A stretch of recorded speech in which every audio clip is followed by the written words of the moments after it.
I'm with the National Award-winning actor Arjun Rampal, and he's making yet another debut. But this time, of course, it's for a web series, The Final Call. Yeah. Arjun, this is a new territory for you, isn't it? Yes.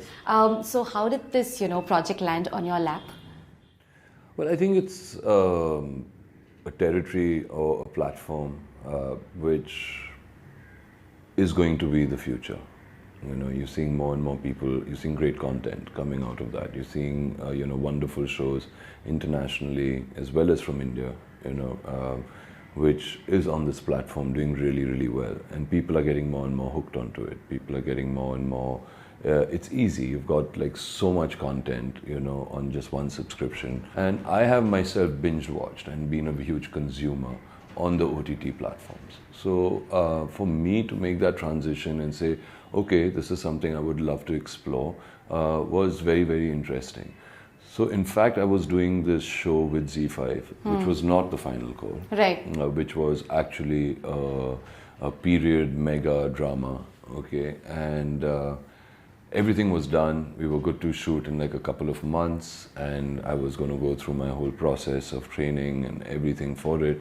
But then the 2 episodes came to me and I read them and I really didn't like them. So I was like, oh my God, like how am I going to tell these guys that I really don't like this? And at that time I had a chat with Tarun Katyal, who is the CEO of Z5. And he asked me, so what did you think of them? And I was like, I really didn't like them. And he said, neither did I. And that was a big relief. And that was truly a big relief. And that was when I think we both hit it off. And he said, it's okay. It's just the writing. I mean, it just needs to change. We'll do it, but we'll do it a bit later.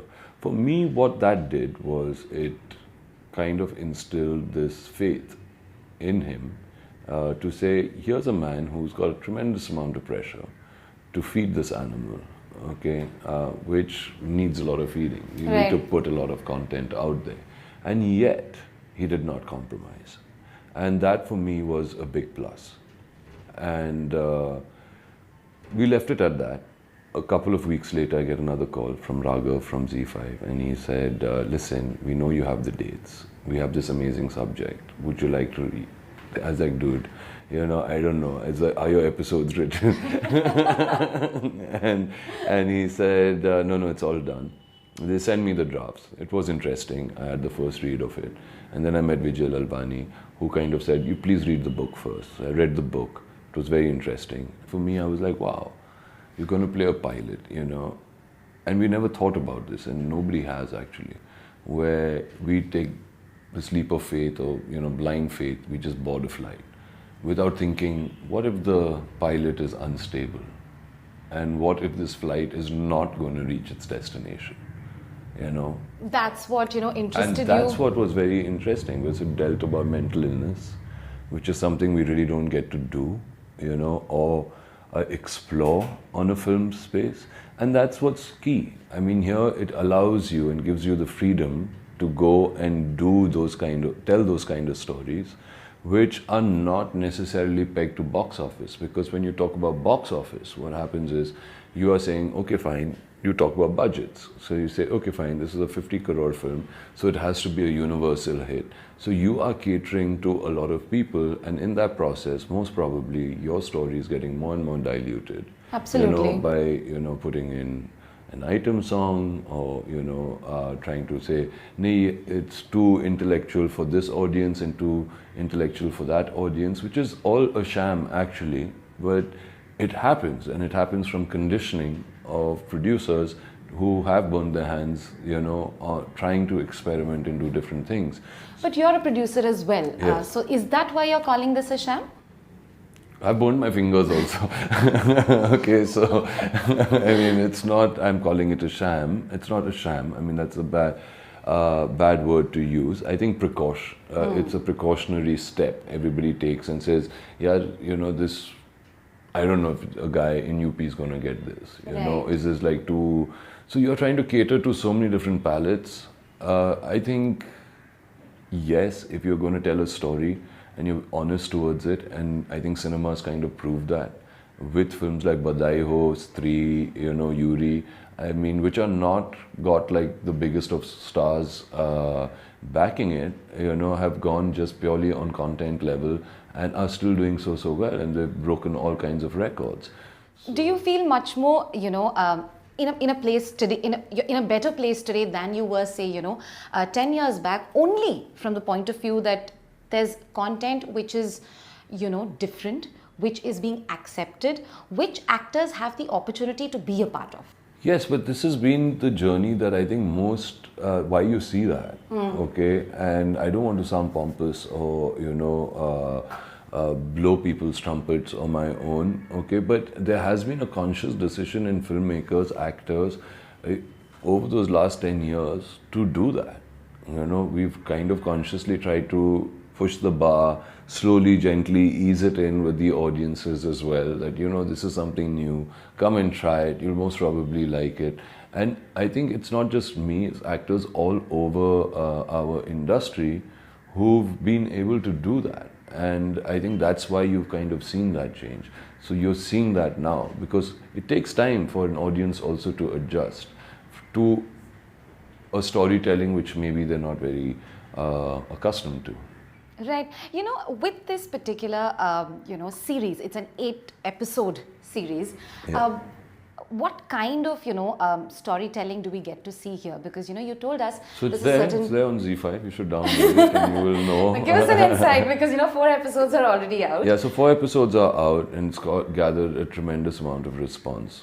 What was very exciting for me was that, yes, it's a psychological thriller, Yes. Drama, but it is got this whole spiritual angle, okay, that is also attached to it. And it's got like characters who are not necessarily Indian, okay, so yes, when you talk about astrology, you're like, okay, That's very Indians, basic. you go into that mode. But who doesn't want to know their future, right? It's such a mystique thing. Like, I mean, somebody says, oh, I don't believe in astrology. You put an astrologer next to that person, okay, and that guy will be showing his hands and he'll be, okay, really, is this really what's going to happen? And the guy tells him 5 good things. He's going to go out there with his chest pumped up. That's true. It's an astrologer who knows that he's on his last flight. And now when he takes out your kundli, takes out, everything and your destiny, now, does that mean that if this is true, what the astrologer's prediction is in the series, which the next 4 episodes is going to be the reveal, then does that mean that all their kundlis are the same? Right. Is the destiny of all these 300 passengers, the same? Are they all kind of linked with each other? Can that happen? Does that happen? Is that what a crash means? That, so many people came on board an aircraft and they all go. Were they all interconnected? How were their lives interconnected? And that's the kind of storytelling which was very exciting for me, to create that balance. And then you have this guy who's completely, lost, and he's battling in that cockpit all by himself. Okay, to make what is going to be his decision. What's he going to really do? Is he going to take them all down? Because that's what he wants to do. He wants to end it. And it was strange, because once I finished shooting for the final call, I was flying back. I was flying Emirates. I was flying back from London. And you have those stickers that go on that Emirates screen where they give you the news. Malaysian Airways, I don't know which airways it was, but it was in Malaysia. A pilot took down a plane just because he was depressed and he was not mentally stable. And it really gave me goosebumps, because I was like, wow, I just shot this. Yeah. And this has just happened. So, yeah. So is my kundli with that pilot? I don't know, but yes, things like that happen. Also, we just take that blind faith to say, okay, fine, we're going to reach from one destination to another.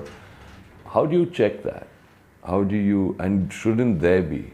These are the kind of questions which I was hoping that people, and people who've seen the episodes have said, we can't get onto a flight. Like, how do you check if that pilot is mentally stable or not? That's something that, you just have to leave to chance because... Exactly. So how do you do that? But shouldn't there be? Shouldn't there be kind of some checks to see that? And I think people will incorporate that after seeing this. Right.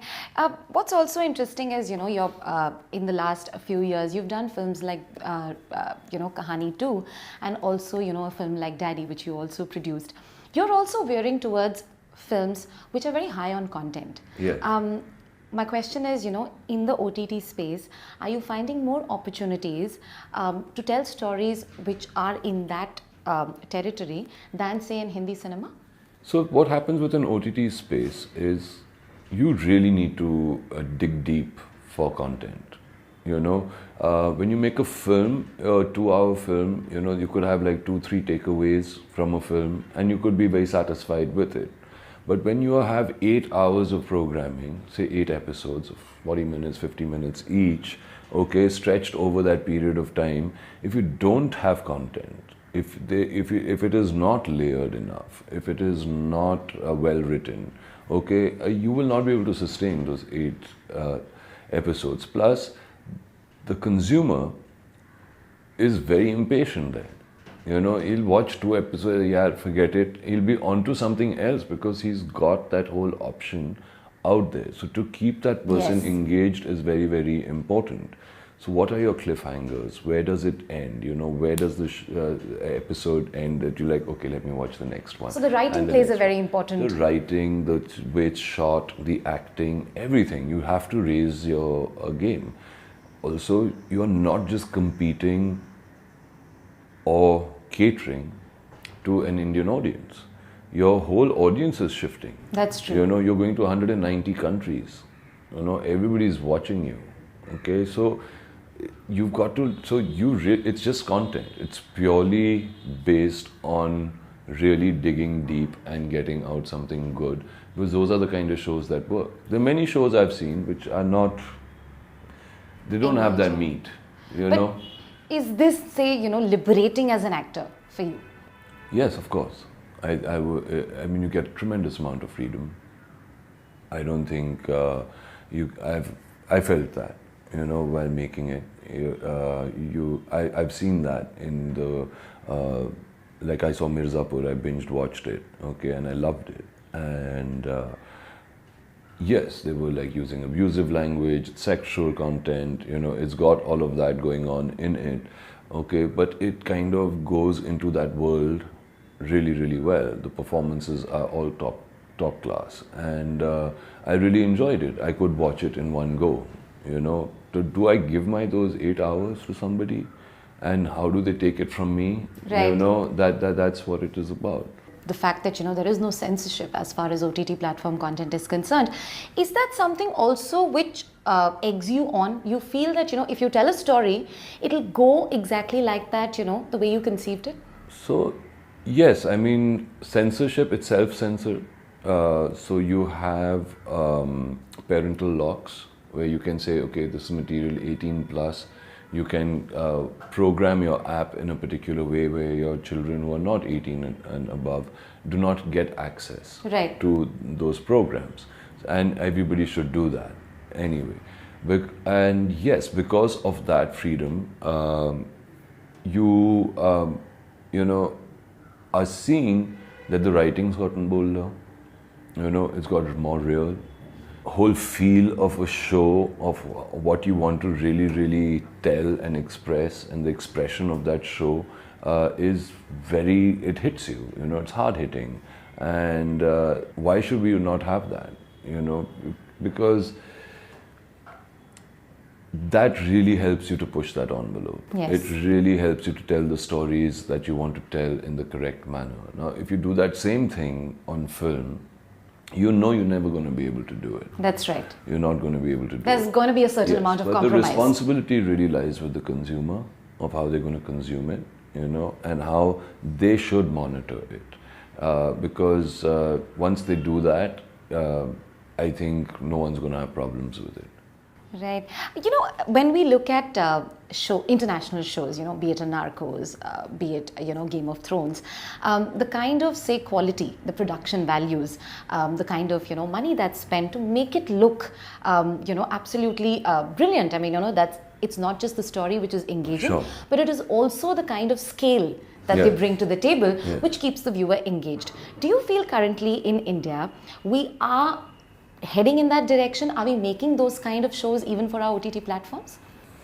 It's a very good question, because that was one of my criterions that I had to tick in that box before I got into this platform, where I said, listen, I mean, we are cinema people, you want to watch films, and the shows that I watch, both the shows that you mentioned, Game of Thrones, one of my favorites, okay, and even Narcos, the way they did it, or Mad Men, or, The Magnificent Miss Maisel, I mean, there's so many shows where you go into that world and you see it in that level.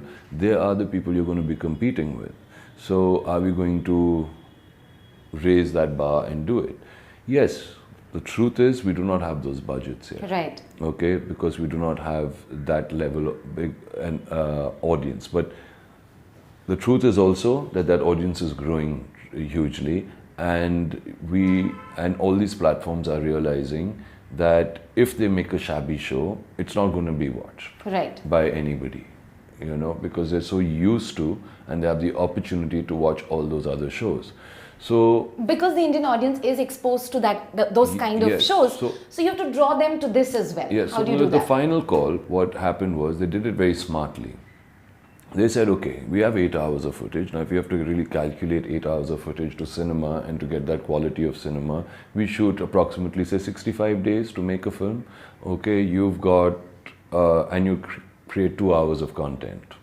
Okay, here you're doing 8 hours, which is like 4 times more. Okay, so do we go and shoot 240 days or 250 days, which most probably shows out there are doing. Right. Okay, and that's why they can get that. So the idea was to make it, okay, in those 65, 70 days, okay, but spend on those 65, 70 days like a film.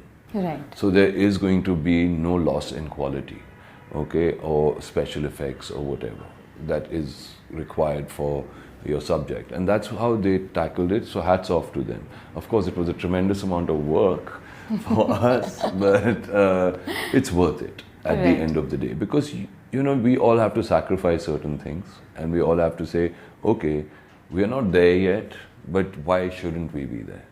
This, and that's going to be the next one, where there is our shows and our stories should be there at power with any show internationally, and that should really be the main focus and goal. Right. From what I understand, you have Nastik coming up.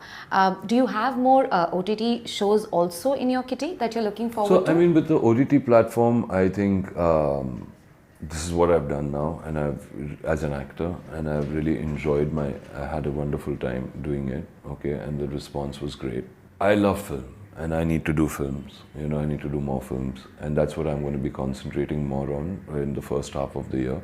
But saying that, there are other shows and stories which I want to tell as a maker or a producer, Right. which I would like to, explore in and get them made, because there's some amazing stories we have. And I think this platform really allows those stories to be told on this platform, because 2 hours is too short a time to tell those stories. The last time I met you, you had told me that, you're planning to produce a romantic comedy. Is that still, something that you're considering? Yes, but I mean, I'm not finding the right actors for it, So if your casting is not correct, then no point doing it. Right now, what I'm doing is, I will produce is a small horror film, which I really want to do. It's really fun script, okay? Do you like horror as a genre? Do you like watching it actually? Yeah, I don't mind it actually. Do you get scared? I mean, I'll jump once or twice in my seat. Right. But yes, my kids love it. Right. So, I mean, they love the space. And so I would like to do one, which is that. And then I'm doing 2 thrillers, which will be mid of this year. All right. We're almost in mid of this year. Do your children actually sometimes, dictate your tastes and your choices? Because Yes. often. For sure. I mean, they're really great bouncing boards, you know, where you can kind of see what's trending, what's cool.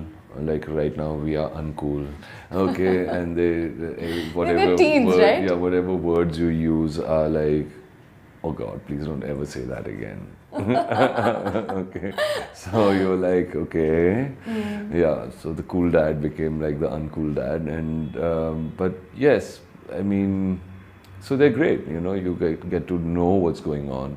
You see where their headspace is, and they are the people who are going to be your consumers. You know, and Do they give you feedback about, you know, your roles, your films, you know, what you're producing? I mean, you know, I think are they involved? They're a bit biased. Yeah, they're a bit biased with me and my films, and that's a good thing. I don't know how long that'll last, but yeah, they get involved. I mean, they really like to know what I'm doing. They're very excited about the final call. They watched it and they really loved it, you know. So, and they were like, "What are you gonna do?" And they want to know what's gonna happen in the next 4 episodes. Right. Thank you so much for talking to us, Thank and you. hope to see you more in OTT shows, films, and hope you always entertain us, you know, like you do. And thank you. My first interview with your channel. So good luck. Thank you so and much. All the best for everything. Thank you. Thanks a lot. Thank you.